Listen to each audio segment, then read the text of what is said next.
Man, this whole time, bro, they made us fucking think Africa was such a poor country, bro. Such a place you wouldn't want to be at, bro. And Speed is single-handedly changing my perspective on life. Like the music in Africa, the culture, everything, every single aspect of Africa just makes my insides feel so good, bro. And it makes me just want to leave America. Bro, I feel like America is the trap. America is the trap. The American dream is the trap. Everybody else is free, but not free from America. America's the problem, bro. America's the fucking problem. And I'm ready to get the fuck out of here. Like, Speed, thank you, bro. Thank you. Greetings everyone, welcome back to my YouTube channel once again, and in today's episode I will be covering the issue about IShowSpeed visit to Africa. And in this visit you are getting to see that Speed has actually changed the narrative about how most Americans view Africa. Kindly watch the rest of this episode while I come with my commentaries at the end of it, and don't forget to hit the like, subscribe and the share button. Y'all probably wondering why I'm crying. I've been watching Speed streams, and I'm seeing all the love that he's getting in Angola. He's in South Africa, and he's getting massive amount of love, and the way that he was treated in Europe was disgusting. But to see him be a black man from the United States of African descent and be able to go back to the continent and be treated like a human by civilized African people, when we've been taught that Africa is primitive, that it's dangerous, don't go back, they have this, they have that, they don't want you, they don't like you. And to see an African American man with his stature go back to the motherland and be treated with so much respect. This is what our people fought for. This is what they fought for when they fought against Jim Crow and segregation. This is what the slave revolts were about. This is what it's always been about. It's to be able to go back home to a home that you've never been and be unapologetically black. And not have to think about being black. Just being able to have your natural hair and your brown skin and not be judged. And not be racially profiled. And not be killed. I love the love that he is getting. And I love the love that all of my African American people are getting in the continent. And I know there's a lot of issues. I know there's a lot of things that need to be worked out. But I'm so proud. I'm so proud. And I love that for him, and I love that for all of my people that are over there. And I can't wait to hit the soil and experience it myself. It's such an amazing feeling to see Speed be received so well on the continent of Africa, wherever he goes. Kenya showed out. They showed out like, oh my God, for the eyes to see. And let me say this. Here, they will never tell you about Mansa Musa, a black king. They will never tell you those stories about Mansa Musa being the most wealthiest man of all wealth. They will never tell you. They don't want you to know about Shaka Zulu. They do not want you to know about these black men that have power and wealth. And we get to see in real time a black man being appreciated by people that look like him. Because they always wanted to make it seem like, well, these people are the only people that are allowed to be praised, to be loved, to be honored. They're the only ones. We're changing the narrative. We're changing the trajectory. We're changing the way that people see blackness. And that's very, very important. And I'm so proud of him, and I love this for him. And I can't even imagine what he is feeling right now. Boy, I know he's happy. So everyone has been watching IShowSpeed travel through Africa, through several countries, and I just think the energy has been just amazing. Like, he has good energy. Everyone like who was greeting him has amazing energy. It's just been like so cool to watch. But I just want everyone to really watch like the difference between how he was treated in Europe versus how he's being treated in Africa. Like it's a huge difference. Like the way that people welcomed him in African countries versus Europe, completely different. Just watch. You speak Shona? You speak Shona? Can you teach me a word in Shona? You are beautiful. Wakanaka. Wakanaka. Wakanaka. Wakanaka.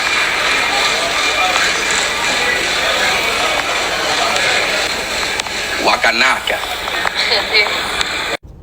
So that was in Zimbabwe. Now watch what happens in Croatia. Let's get right. Excuse me, miss. You teach me one word in crochet real quick. Just one word. I want to learn one word real quick. Damn, they not gonna help me? Knjiga. Nigga? We say book on Croatian. Knjiga. Wait, what? Knjiga. Book. Bro, stop playing with me, bro. So why that kid had to teach him that word, I don't know, questionable. I mean, he handled it great. Like, he kind of went with it. But, I mean, come on. Like, why would you say that word? Of all the words that he could have taught him in the Croatian language, he's going to say that word. Like, come on now. They just playing in our faces at this point. So to all the beautiful Black African-American people, to all the beautiful Black Caribbean people, the beautiful Black African people, the beautiful Black Afro-Latino people, and all the Black people around the world in the diaspora, we don't need to wait for anybody to accept us, to encourage us, to build us up. We can do that for each other. And it's clear that what we see with iShowSpeed, like when we come together and lift each other up, like it's just something. There's just like an energy. I know I keep saying that, but it's amazing, and it's hard to even explain. Like the connection that he's had with the African people as an African American man, like it's amazing. And I really hope that people can see that the unity and love amongst the diaspora is powerful. Like we can lift each other up. Like, we don't have to wait for anybody else to do it for us. I'll be honest, I didn't know who he was before this whole journey through Africa. But like I'm so glad I found his page. I found his YouTube channel, because like with the things he's doing is something that a lot of people want to do but have not been able to do. To be able to go, he's trying to go to every country in the world. Like that's just something most people will not ever be able to do in their lifetime. So that's just really cool to watch. You know, I don't even watch Speed like that, but, you know, I've been in his algorithm, I guess, recently because a lot of people in the Black African diaspora in the Americas and even in Europe are discussing how, you know, I Am Speed, or I'm not even sure of his full name, but he's, you know, apparently one of the biggest live streamers in the world. I didn't know that. I didn't know he had that ranking, but you know, he's a Black American man, and he recently has been going on these public tours and telling people about, you know, where he's going to be.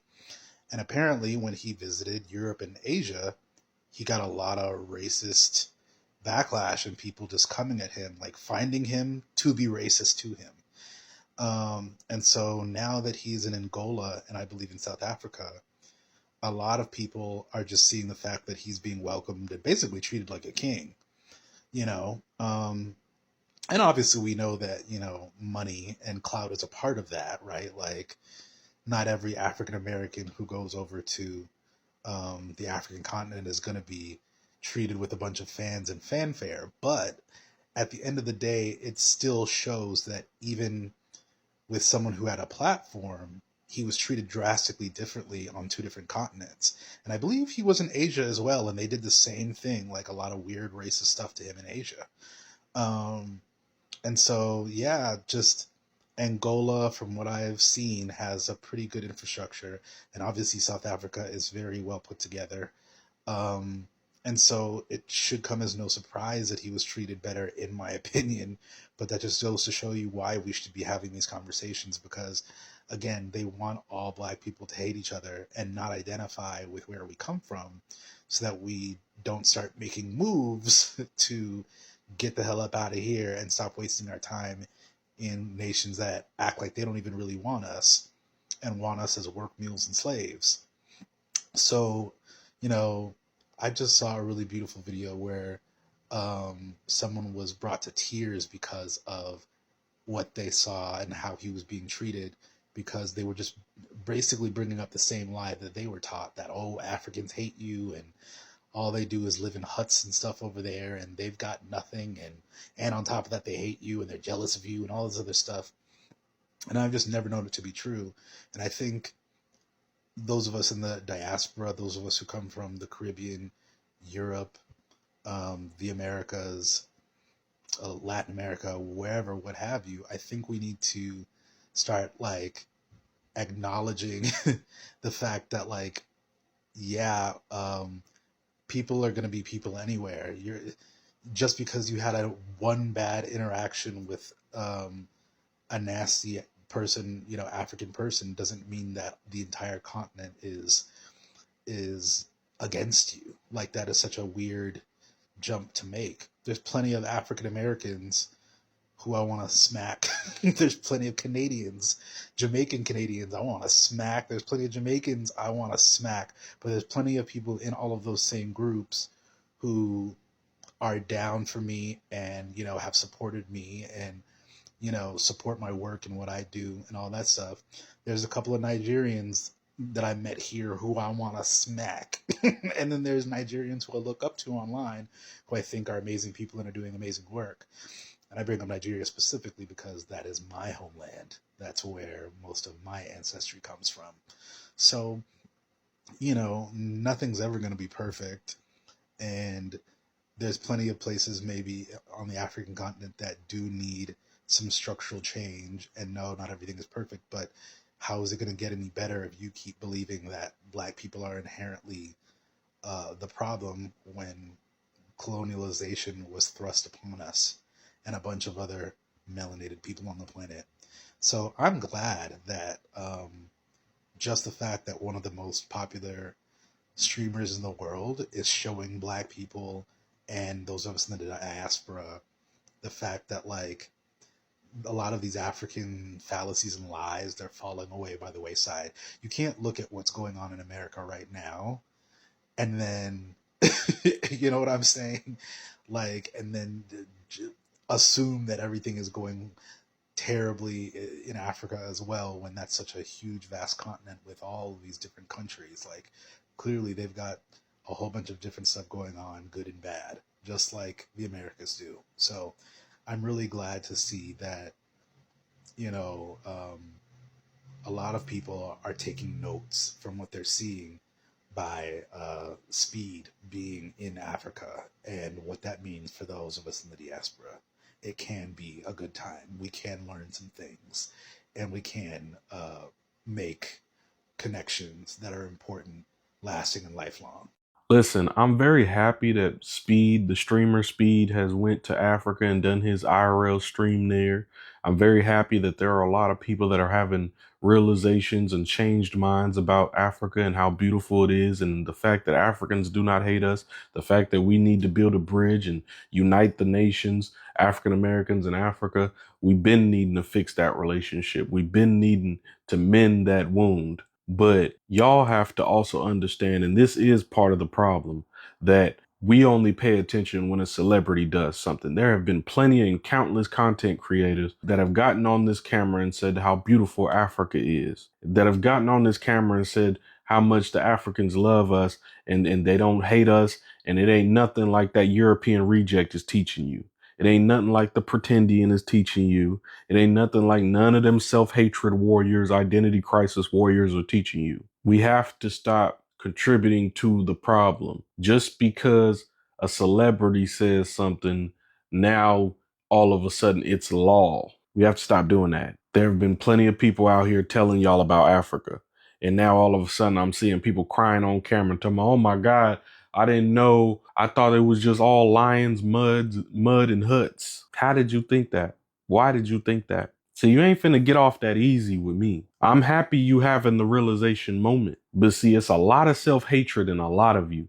It's a lot of anti-blackness in a lot of you. Your ideology is very clan memberish. But you get a streamer that goes to Africa, and now all of a sudden you want to unite Africans and African Americans. It's great that y'all are having this realization, but maybe do your homework. But maybe you should have done your research before assuming what you was taught is law. Maybe you shouldn't have just assumed that Africa ain't nothing but lions, mud, and huts. Maybe you shouldn't have assumed that the Africans hate you all because some self-hatred warrior told you so. All because some identity crisis warrior told you so.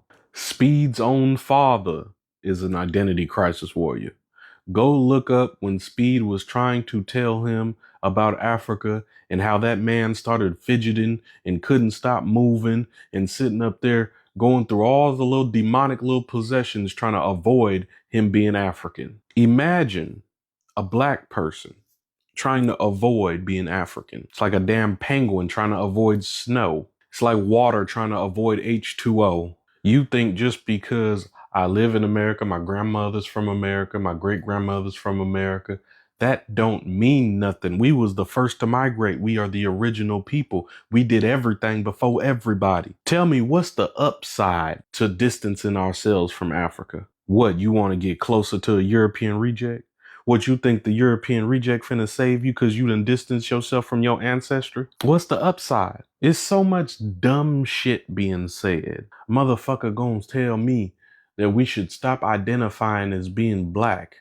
Do you know why black and white exists? Black and white, we call ourselves black because white folks made whiteness the top of the food chain. White supremacy, everything white is right. Everything was about being white. So we are black as black power, black unity, black excellence, black love. We understand we not actually black, stupid. Nobody's saying we actually a fucking crayon color. But what it is a status symbol, if we allow it to be. It's a title of pride and courage. We don't need to stop identifying as black. You need to stop identifying as black because you act more like a Klan member anyway. Hey, we black, we African American, we American African, we Africans. We are everything wrapped into one. That's how beautiful this community is. That's how beautiful we are. That is our potential. That is the uniqueness of us. But y'all listen to these buckethead motherfuckers talking about nothing, overthinking their way into oblivion. So damn traumatized all throughout life that they can't even love themselves. Gotta over analytically think and understand. Just because you label yourself a critical thinker, you can overthink your way into being an idiot too. Bro, Speed really changing the game for real. Like, I didn't know Africa was such a beautiful country. They got cars, they got water, they got Wi-Fi. Like, we was lied to. We was really lied to. The music in Africa is just so beautiful. I used to think the only song in Africa was Waka Waka by Shakira. Come to find out, they got Davido. The US government really brainwashed us, bro. We need to go back to our brothers and sisters. Like, I really thought everybody in Africa speaks like this. And the best part of all, hear me out. Hear me out. You're not going to believe this. They got more than one country. No, I'm not kidding. They got more. I thought it was just Africa. I really thought it was just Africa. And like, don't cancel me for this, but I low-key thought they live in huts. I like, you know, that's just what they teaches us. Like, I just seen Speed stream in Africa. I thought the stream was gonna be, you know, giving back, feeding the homeless, feeding the needy. Nigga, them people living good. Nigga, them people living better than some of us, nigga. It was hella love. Like, you could feel the love through the screen, gang. Like, then another thing, did y'all see the bitches? Nigga, did y'all see the ass? Like, even Speed himself had to ask a couple of them shawties, like, is that real? Like, in America, we used to BBLs. Oh, bro, they shit is there. Natural, no exaggeration. It was one segment of the stream where Speed would just walk up the street, shawty clapping her shit. He looked the other way, shawty clapping her shit. I'm like, nigga. Salute to Speed for going over to Africa and showing us the side of Africa that we never see. Them people over there living good, bro, and they got shit in order, bro. Salute to all the Africans, specifically the African women. You feel me? Hey, and salute to our show Speed, man. W Stream, brother. Great content, brother. So, who the hell is iShowSpeed when he's at home? First and foremost, he's not just another Gen Z streamer. He's one of the biggest in the world. Millions of fans, billions of views. And right now, he's touring multiple countries across Africa after literally just discovering his African roots. And honestly, in one live stream tour, he's arguably done more for Africa's image and narrative than most tourism boards have done in decades. And in my opinion, he did it right. No savior complex. I mean, he probably helped a few orphanages, but not on camera. No flexing, no throwing dollars or rooftop tours to prove the new Africa's civilized. He did what I would do, right? Vibe with locals, ate local food, and he said it tasted great, by the way. And he danced in the streets, laughed with strangers, and learned in real time with millions watching. He didn't place himself above the culture. He immersed himself and placed himself inside it. And you guys, you know that's rare. A Western figure engaging with Africa without extraction, pity, or ego. He wasn't polarizing. He wasn't puffing his chest. He was grounded, curious, open. But the real headline wasn't even that as amazing as it is. The reaction was the real headline. Watching African Americans respond, filming themselves in shock. You could literally see in real time the narrative breaking down in front of our eyes, right? All the lies about Africa being hostile, unsafe, Africans being unwelcome, savages, gone. Speed was embraced not as a celebrity, but like a long-lost family member. And the wildest part is he hasn't even touched Ghana or Nigeria yet. The streets are definitely already waiting, and that shift from curiosity to connection is going to be wild, right? I mean, is this emotional? Yes, but it's also economic. You know, I'd love that part. Tourism makes up the majority part of Africa's economy, but over 60% of it comes from Africans traveling within Africa. The diaspora hasn't really showed up yet beyond partying, not because the continent isn't beautiful or the people, but because branding never matched reality. Western media spent decades pushing anti-African narratives, and the cost has been real, right? Perception drives behavior. Behavior drives businesses. Business builds futures. Just look at Ghana's year of return, for example. Over 1 million visitors, an estimated $1.9 billion in tourism revenue. In Nigeria, Lagos alone pulled in 111 billion naira, which is like, I think, give or take $71 million at that time during dirty December 2024. And across the continent, travel and tourism could hit $350 billion by 2033. But that's not guaranteed. It depends on ownership, infrastructure, and storytelling. That's what I advocate for, both as a strategist and as Visit Nigeria's ambassador. And guys, two things can be true. Yes, some countries still face insecurity and weak systems, but they're still worthy of investment. Governments don't just clap, fund it. Well, if you've watched this episode to this end, thank you once again, and let's get down to it. iShowSpeed, an American YouTuber, has made history by becoming the first YouTuber to actually show Africa for what it is. For time immemorial, we get to see that America and the mainstream media has always portrayed Africa as being a continent occupied by savages who still live in mud huts, and the only positive thing that you can see the most of the American mainstream media portraying about Africa is only about the safari and the sufferings that most Africans have been going through. And in doing so, we have seen them deliberately avoiding covering the positive aspects about Africa and how it has advanced and is on the road of becoming a developed and technologically advanced continent. And this, to most Americans, has come out to be a surprise. As you've watched in this episode, you've seen different Americans actually reacting to Speed's visit to Africa, where you get to see that he's making visit to multiple African countries, showing their unique culture by actively and randomly interacting with Africans in their own countries without following the common script that has always been propagated by the Western powers. And in the clip again, you're seeing Americans getting confused, some even surprised to a point that they are crying, especially the black Americans who have always been taught that Africa is a shithole country that is not developed, covered with mud houses, occupied by savages and people who still live and interact actively with wild animals, to a point that most of them have always been ashamed of the countries that their ancestors came from. And this action actually is very deliberate and is part of the brainwashing processes that most African Americans who are living in the United States have experienced. And this, I will call it a failure of the American education system. And looking at it again, is this really a failure or a deliberate brainwashing of these individuals? Well, there is only one way to find out. And I'm glad that Speed has actually managed to bring this out. For beginners, first, let's look at how Africa has transformed. You see, in Speed's live streams, you're getting to see that this is not a planned or a scripted interaction between the iShowSpeed crew and the citizen of this country.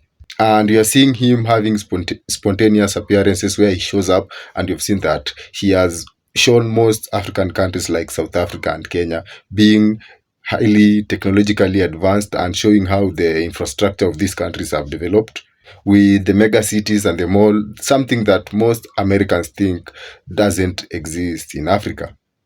And by doing this, we are seeing that Speed successfully disrupted the narrative that Africa is undeveloped and it's still a third world country as it were some decades ago. Another narrative that iShowSpeed actually managed to disparage is the security situation in Africa. And you're seeing that in most countries that iShowSpeed visited, you're seeing that he successfully managed to interact with most of the citizens without having much security cover. And you're seeing that these people were very welcoming and embraced him in all the situations that he found them in. And in doing so, we're getting to see this picture that has always been portrayed by the United States about Africa being a very insecure country, being dismantled on live air. And in doing so, you're seeing that in the recent past, there have been call or measures by the United States government where you get to see that there have been multiple travel warnings issued to most Americans who are trying to come to Africa. And that doesn't go against the fact that, yes, there are some countries in Africa that security is a huge challenge. But for the countries that Speed has visited, you're seeing that there has not been any single incident of security breach that has affected him.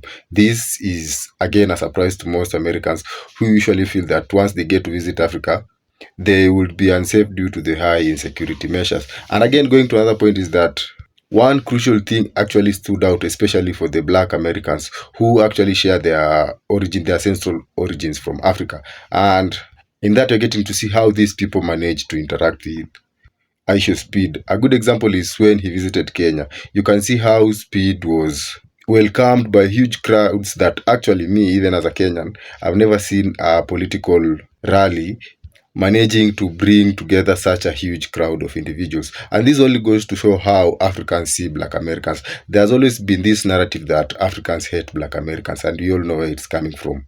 And by iShowSpeed visiting Africa, you see how he was embraced as one of our own, and you can see how everyone celebrated him when they were interacting with him, and they also went to the point of trying to introduce him to some of our local cultures, like for example when he met with the Maasai and did that jump, where you get to see again naturally he even outperformed the original Maasai that is in the jumping dance that is very common among the Maa people. And also you can see the street interactions that iShowSpeed had with most of the Kenyans, going to the Matatu culture, visiting random streets, and you can see everyone was quite happy to meet iShowSpeed, despite of the fact that even most of them didn't know who he was. But the only fact that he shared the same skin color as they had this innate feeling of welcoming and interacting with him freely, showing how Africans are very welcoming to most Black Americans. And this online narrative that there's always a hate ongoing between the Africans and the Black Americans is something that, again, this show, Speed's visit to Africa, has actually dismantled again.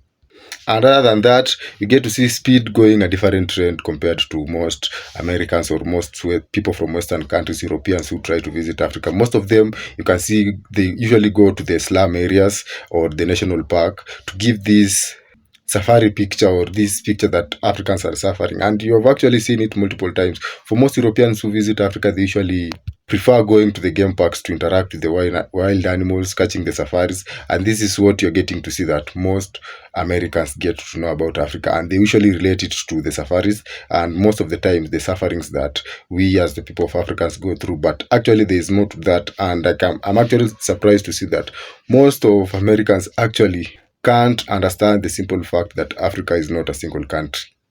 And this again is another failure of the American education system, in which again I don't entirely blame the American people. As for the Black Americans, shows tour in Africa shows that you are actually welcomed here. And this is a narrative that Speed has actually managed to successfully dismantle, and I hope that the rest of his tour in Africa becomes successful and also brings that awakening to most Americans, and especially the Black Americans, about the views that they've always had about Africa. Well, this marks the end of this episode once again. Thank you for watching to this end, and kindly don't forget to hit the like, subscribe, and the share button. And share your thoughts and ideas with me in the comment section. See you in the next one.